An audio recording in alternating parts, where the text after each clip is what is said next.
This week we're going to finish up talking about our inner mess.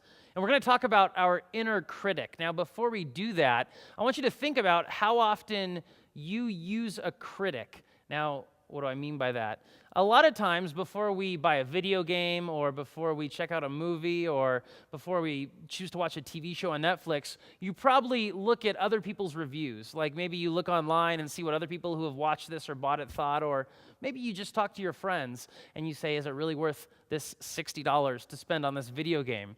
I mean, that's kind of consulting a critic, somebody who can make a judgment for you and to tell you if something is good or something is bad or if something's just a waste of time. I mean, I do that all the time, whether it's a movie I'm going to go see or a restaurant I'm going to go eat at. I want to know if it's worth my time or not. And so we go to people that we trust, whether it's somebody online and we just trust their opinion because a lot of people listen to them, or it's because it's a friend of ours. We listen to critics. We listen to their judgment. But what we're talking about now is our inner critic. The fact that you and I, even though we may not want to admit it, one of the things that we do is we criticize other people in our hearts and in our heads. Now, you may not know exactly what I mean by that, so what I want you to do is I want to help you meet your inner critic. The inner critic is the part of you that looks at other people, your friends, the people at school that you don't like, your teachers, your coaches, and criticizes them. The kind of person who just, the part of you that you just think about all the ways people in your life have failed, or all the ways that you're better than them, or all the things that they've done that made them look foolish, or just show that they're not as smart as you, or not as good as you, or not as good of a Christian as you are. And when you think about that, and you spend a lot of time thinking about it, that's what we call your inner critic. Because what you're doing is you're tearing down other people in your heart, in your mind. You're tearing them down. And the reality is, you don't just do that in your mind. I'm sure we all think pretty bad thoughts about some people. But the reality is that creeps out and it comes out of our mouth. Our critical spirit, what we'd call a critical spirit, it comes out of our mouth and we tear down other people. In Romans 14, you're going to read about that. It talks about Christians who tear down one another. Have you ever experienced that before? Have you ever seen that? Christians, maybe in your youth group, maybe in your church, you've seen Christians who lied about each other or gossiped about one another. Maybe you've had friends that have done that to you. Maybe you've even done that to other people. I know, if I'm honest, I've done that at points in my life. And all of that, that's our inner critic talking. But the problem is, our inner critic, if we let him or her run wild in our lives, they're going to destroy all of our relationships. And what we need to do is we need to come to Jesus. Jesus, as we've seen every week, is the only one who can deal with our inner mess. And when it comes to our critic, Jesus makes us look at ourselves. In Matthew chapter 7, Jesus talked about judging others. And he said, do not judge others, and you will not be judged. That's a verse that a lot of people like. Don't judge others. Like, don't judge me, man. Don't judge me. Let me just live my life. And there's a lot to what Jesus meant by that. But what he was getting at is that we should not spend all our time focusing on other people. We need to focus on ourselves first. Before we go and tell somebody how they're wrong or point out some failure, you need to look at your own life. Because the reality is, a lot of us are pretty messed up inside. And though we might get mad at somebody or look down on somebody because of one little thing that they've done, the reality is we've got a lot of other sins in our own lives. And Jesus says that before you can go and point out a sin in someone else's life, you need to look at your own life first.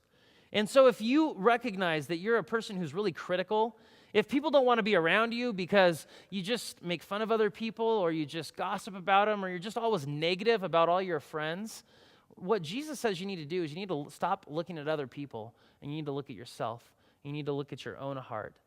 And it's important that you do that because the Bible says that when you do that, when you recognize the depth of your own sin, then you're ready to receive God's help.